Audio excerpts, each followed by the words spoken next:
Swayam Prabha. Digital India. Educated India.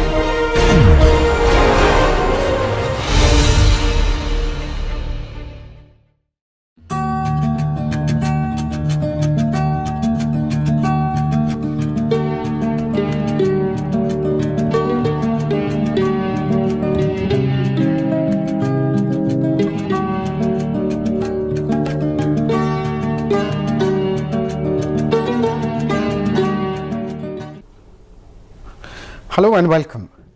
We have already discussed about design and innovation in the last 3 sessions.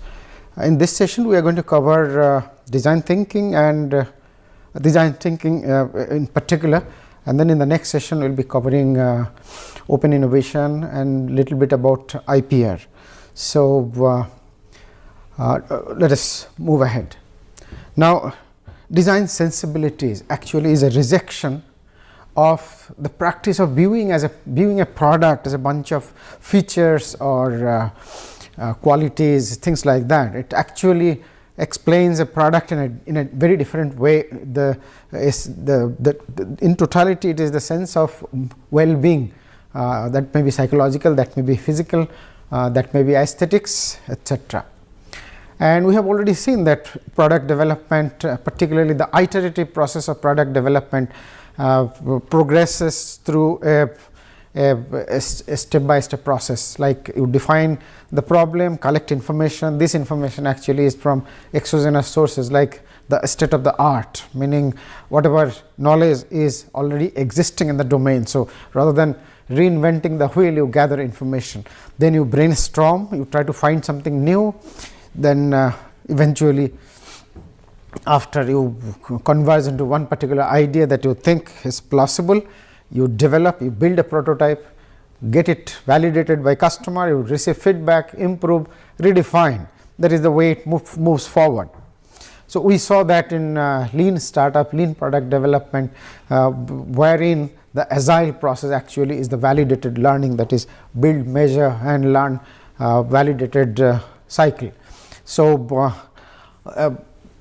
using the same philosophy and moving far ahead, Stanford University have come up with a new philosophy, new ethos that is named as design thinking. If we go through the whole process of design thinking, you will realize that this was pretty much there always in the domain, but then some people who were very smart, they had a deep thought process of systematically targeting or systematically developing product in a very step-by-step manner. They used to almost follow design thinking philosophies. So when design thinking was propounded, it was with this objective that if there is something very official, something very formal, then everybody can derive the benefit of this systematic method of thinking, systematic way of product development or doing or performing innovation. That is when that is the reason why design thinking has been evolved.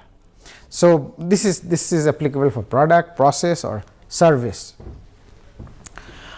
IDEO is one of the greatest designer company in the world, and Tim Brown from Stanford University is one of the co-founders of IDEO. Tim Brown was one of the pioneers who propounded this philosophy, and he defines it this way: the design thinking is a discipline that uses designers' sensibility and methods to match people's need with want and is technologically feasible and what is viable business strategy can convert into customer value and market opportunity, meaning you put designers' sensibility in a commercial context so that customers become happier and you make money.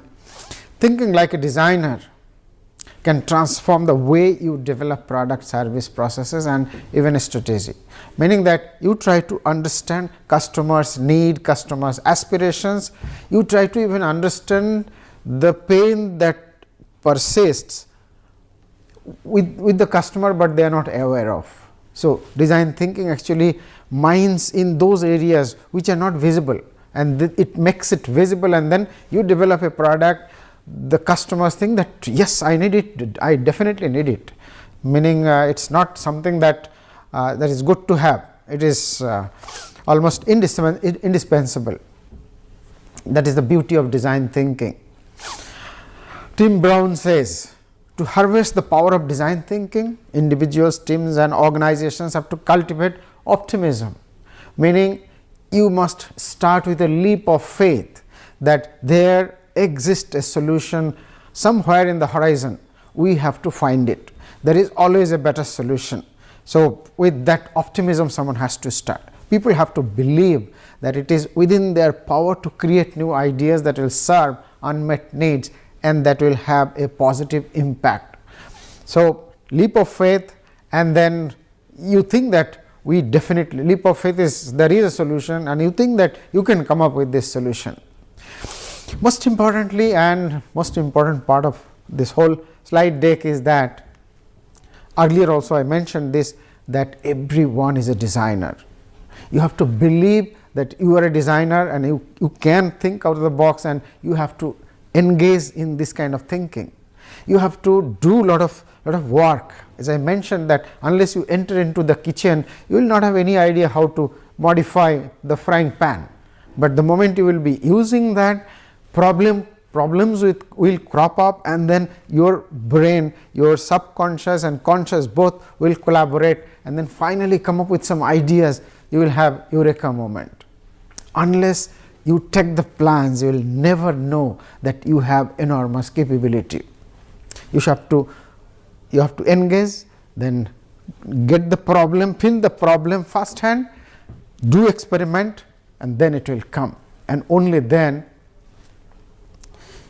you will be more creative, because the moment you give the problem to your subconscious, not only subconscious, the moment you churn any creative problem in your right side of the brain, your creativity improves. Just as we always try to read something, try to comprehend whatever is written, and then gradually our cognitive part of the brain improves. Similarly, if we engage in creative pursuits, it is going to improve our creative part of the brain. Your design will increasingly match the need of the target group. So, step by step, let us just move slightly slowly. Design thinking encourages people to explore alternatives, meaning we are habituated to think something as a solution, then we move forward to prototype maybe, etc. Then things become very complex and very time consuming and money consuming, because you move ahead with a particular idea, you find that it does not work.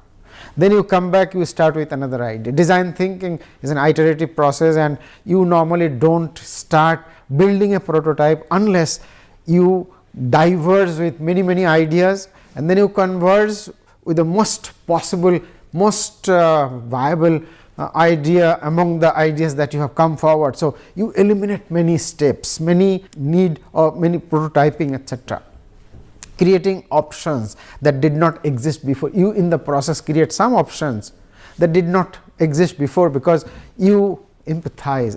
Empathy is the core of design thinking. We will come to that, but once you empathize, you ideate.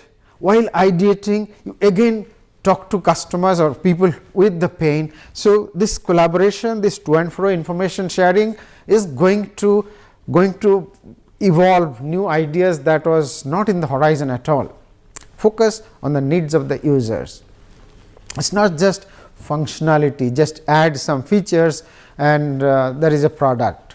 That people will not have new experience, that people will not find new meaning in that product. It is about sensibilities, it is about well-being, it is about the context, time, and at what context they are using that product, whether they are using a pointer in a business context or drawing room context makes a hell lot of difference, about culture of the stakeholders. So, it all depends on that. Again the same thing repeated in a different way. Direct observation, meaning design thinking insists that you have to you have to observe directly. You have to have to understand the pain by means you have to look at things with the eyes of others, you have to hear things with the ears of others, you have to feel the pain with the heart of yourself, but feel other people's pain. Once the problem is understood thoroughly, comprehensively, only then the problem is defined well, and a comprehensive definition is going to help you to come up with newer and newer ideas. The more ideas you come up with, chances are that you are covering many possible ideas, and out of them one of the nice idea will come, you will be able to come up with one of the nice idea that will emerge as a wonderful solution. Then you prototype that. Without prototyping it's very difficult to say whether a product is good, bad or ugly. Particularly after prototyping, you will think that whatever assumptions that you had about a product, many of them do not sustain. Many of them actually will give you nasty surprises. You think that it's going to be like this, and then we have a product. Then after you start prototyping, you find that you presume something. There are so many conflicts that you cannot move forward. The process of ideating, prototyping, testing is repeated early once so as to eliminate all mistakes. So this iterative process actually in a product development context is very important to eliminate mistakes, eliminate unprobable or say unviable propositions, unviable ideas, and then come up with new ideas which are not there in the domain at this point of time. It's a methodology. It's human centric, because every time you are interacting with human, with the people with the pain. So that is why it's called human centered design ethos. Otherwise you sit in a design studio and then you have a problem, you read a lot of books and periodicals, whatever is the state of the art, you try to understand that and come up with a solution. There is no connectivity with the people who have the pain or who are your final target audience. So that chances of matching product and customer's requirement is very remote. Need to designing products or service through direct observation of what people want and need in their lives and what they like or dislike about the way particular products are made, packaged, marketed, sold, supported. So it's very important that you get this idea from the customers, not the idea per se, but understand their aspiration, their culture, their socio-economic standing.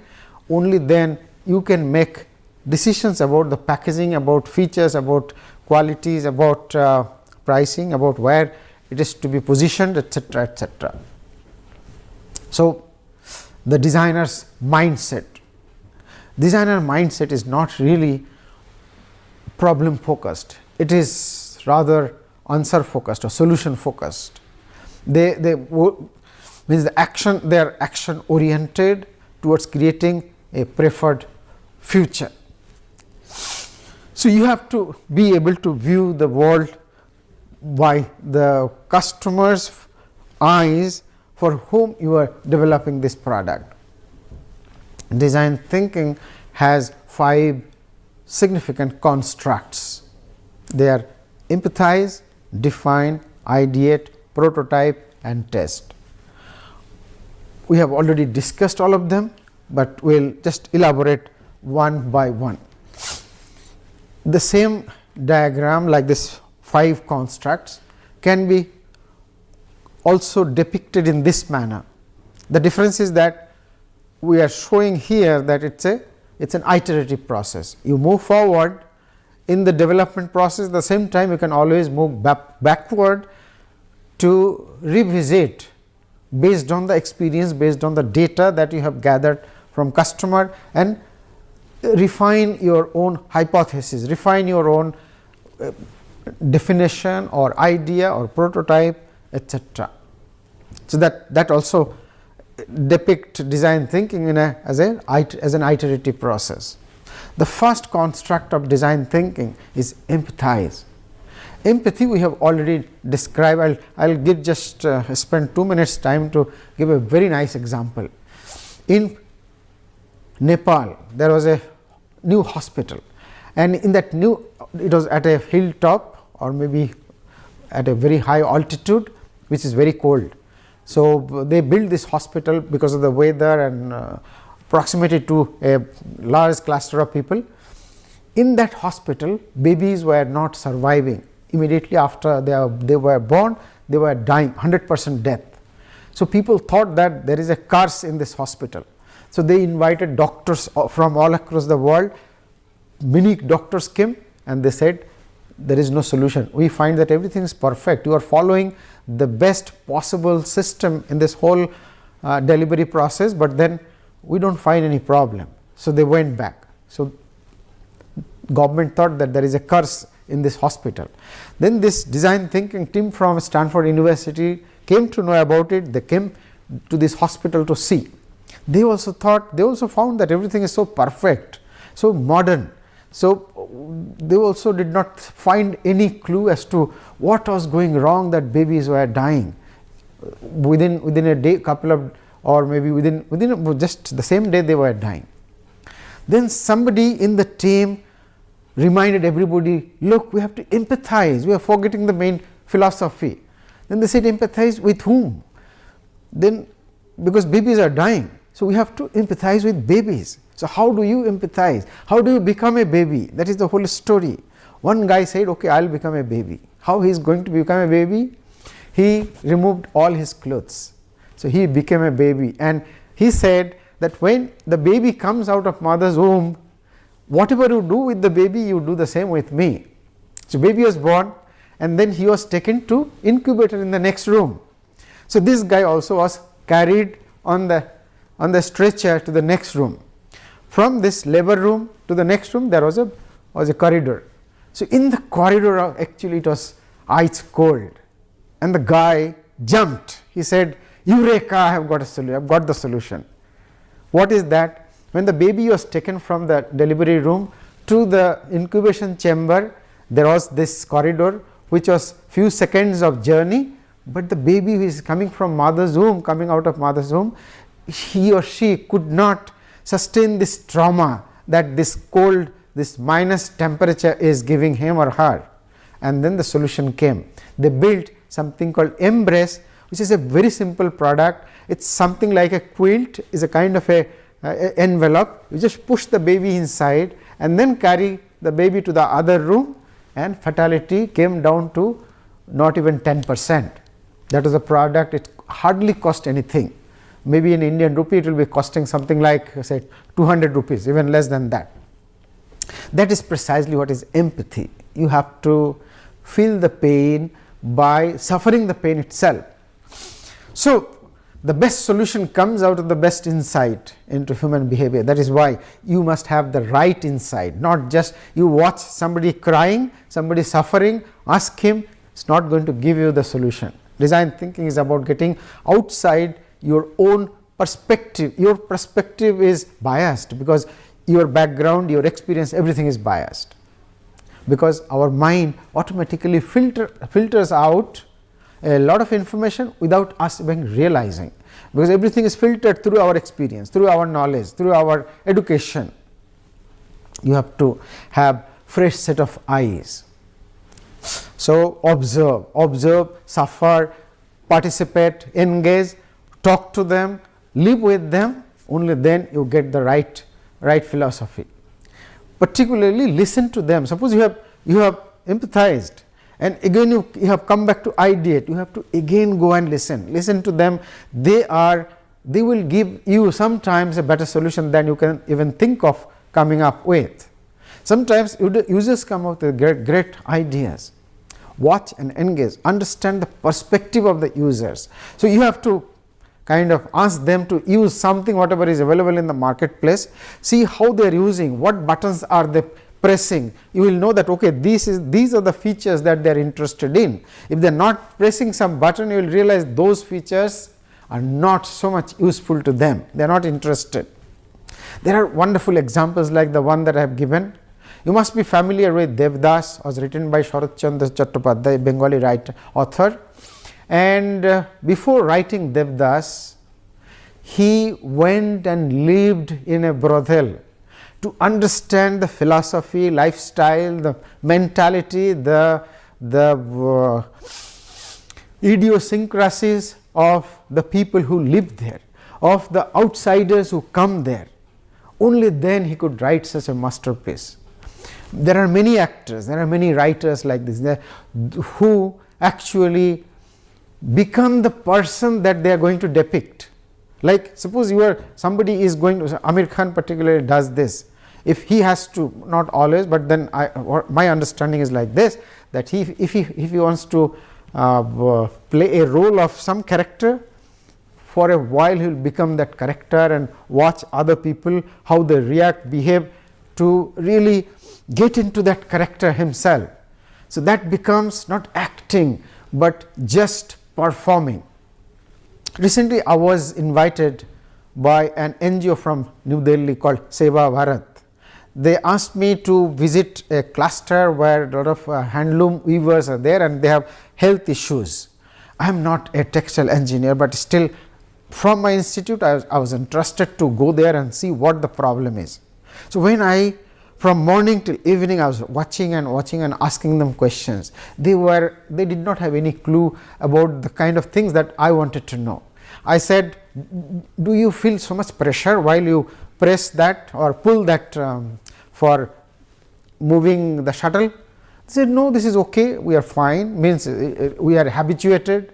So that shows that even they are not aware as to where the problem lies.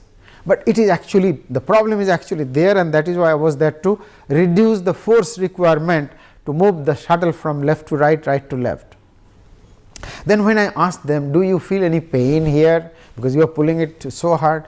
They said, yeah, after few years of operation, few years of work, we normally feel very much pain and we have to take painkiller, etc., etc. They are working active hours out of the day reduces, etc., etc. While looking at them and while talking to them, I got to know that their economic condition also is very, very poor, meaning they earn about 150 rupees a day by making one sari. So my focus was shifted from health to economy first, because most of the ladies who use this machine, this handloom, they are migrating to cities to do domestic help job where they are treated as servant. Why so? Because why they are going is still because 150 rupees is too paltry a sum, they really cannot maintain.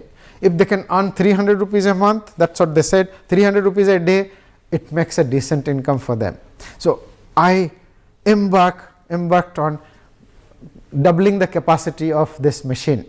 It is just the early prototype which is getting built at in a Nadia district, a place called Fulia.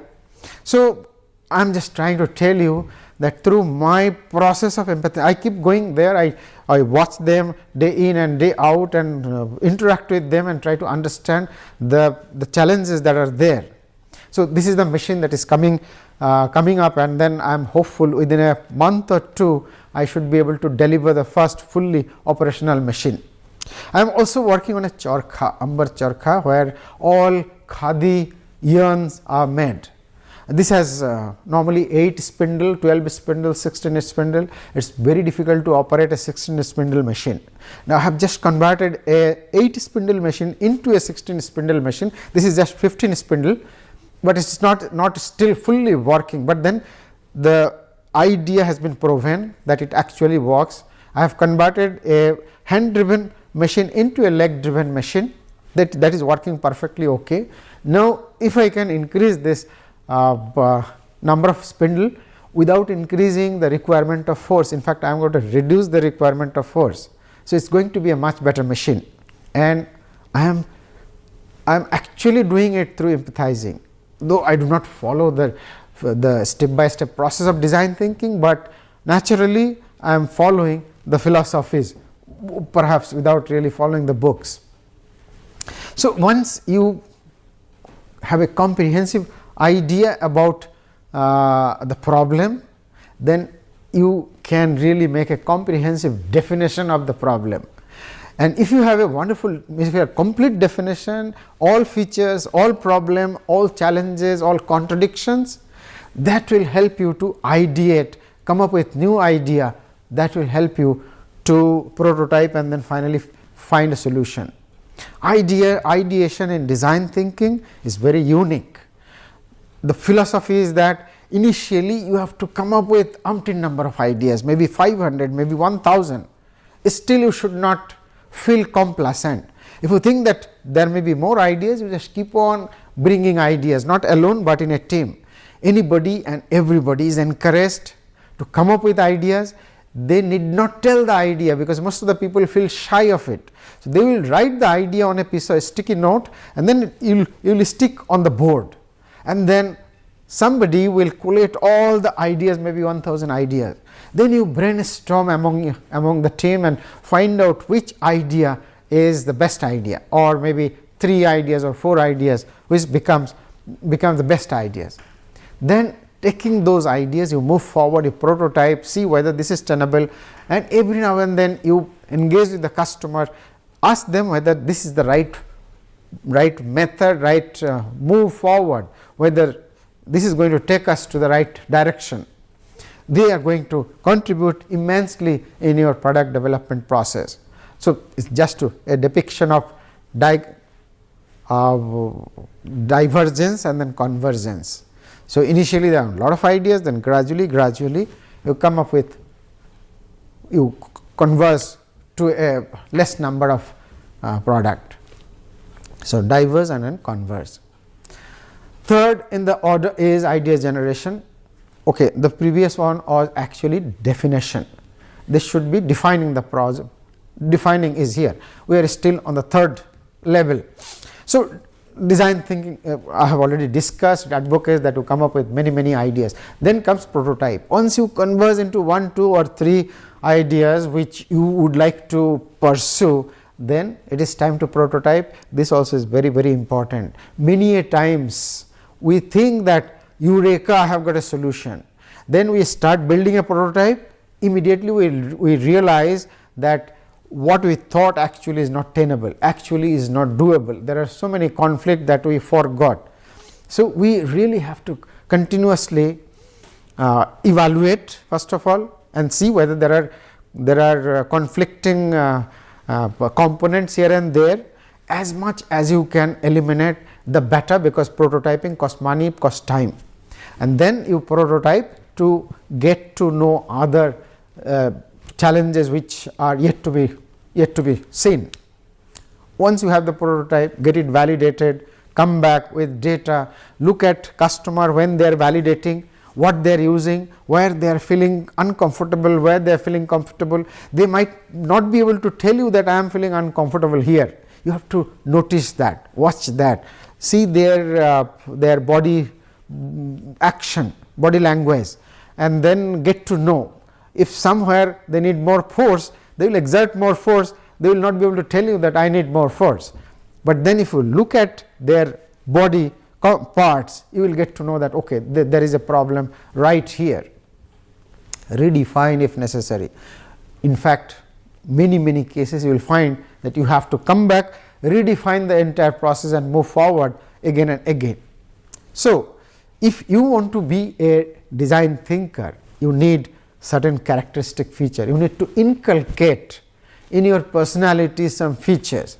If it is not there, it is easy to inculcate and you should try. The first one and the foremost one you already know is empathy. You must have empathy for everybody.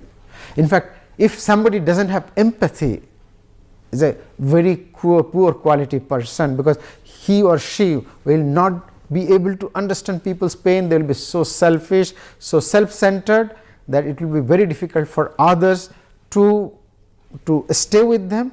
And this person who lack of empathy, he or she also will keep on complaining others, because he will not know that it is his or her fault, that is why people are behaving differently. So, he or she are the most sufferer compared to others. So, that is why having empathy is very important in life as a designer as well. Without being empathetic, you won't understand people's pain obviously.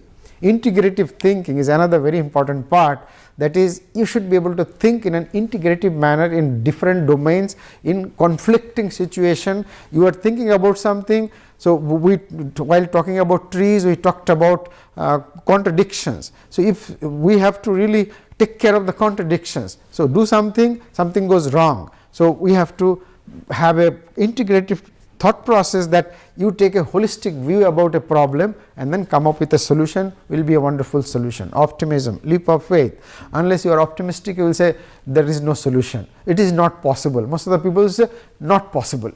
So, that is lack of optimism. One has to have optimism, or one has to be optimistic, only then he or she will move forward and he or she will see the light at the end of the tunnel. People without optimism, they will not even travel, they will not even look through the tunnel, and they will not get a solution ever. Experimentalism, very important. We talked about this while talking about this guy who was invented that compressor, I just forgot the name. So, Dyson. So, Dyson did 5,173 experiments to come up to the final model. So, unless somebody is experimentalist, he or she will give off at early stage, not move forward, and then becoming a billionaire will elude those kind of people. Whereas, Dyson actually was an experimental guy, he follows that philosophy. So, you have to do a lot of experiment to do something, collaborate. You have to be a team member, you have to collaborate with many people outside, inside, and then only particularly people with people who are in a different domain, not in your own domain. So, you have to collaborate with everybody. Maybe you are developing something in, say, automobile, you have to collaborate maybe with an artist, or maybe with a writer, author, or somebody, and then you get a holistic view, an interpreter's view, and then you come up with some design that will have new meaning, that will give customers new experience. Design and simplicity. Design should be as simple as possible. Mohandas Karamchand Gandhi is always referred to as a man of simplicity, and also one of the greatest designer. So, simplicity and design is very important. Steve Jobs said, simplicity is the most difficult things to do. After you do everything, after you give the simplest of, almost the simplest of form, it will look like even I can do it. It is so simple. What is there? Anybody can do, but nobody can do it. Very few can do, come up to this level. As long as it is that embodiment is not available, very few people will be able to come up to that. So, simplicity is very important. In fact, many companies, because they have come up with simplistic approach to everything, they are successful. Google is one of the greatest example of simplicity in design. 4 ways to make the design simple: maintain clarity, make use of automation, that means give less pain to the people. They should not be expected to do lot of things to use your product. Limit options, too many options, too many buttons make things so complicated. Design for a strong information scent, meaning that information will, whatever they see, they look at, automatically they realize that okay, I have to press here. That is information scent. Just the design itself will tell them press here, that is it. So, they do not have to refer to a book, telephone to a call center to know how to operate it. Reduce the gulf of execution, make your users see how your product can help them achieve their goals. Only then your value proposition will be known to them, and they will come to you to buy your product. Simplicity, this was GoDaddy website. If you are visiting this website, you will be at a loss as to what to click, what to search, etc. Eventually, they made it simpler. This is a simpler form of this. This is Yahoo landing page. Yahoo landing page is still complex. This was taken some time back, but look at the complexity. There is so much of information in this, so many buttons, so many images. Contrary to this, look at Google's landing page. As simple as that. Just a search text box, nothing more is there. Of course, for signing in, Obviously, that is the first thing and first and foremost thing that gives Google the business. So, that is the simplest thing. Thank you very much. Hope you enjoyed.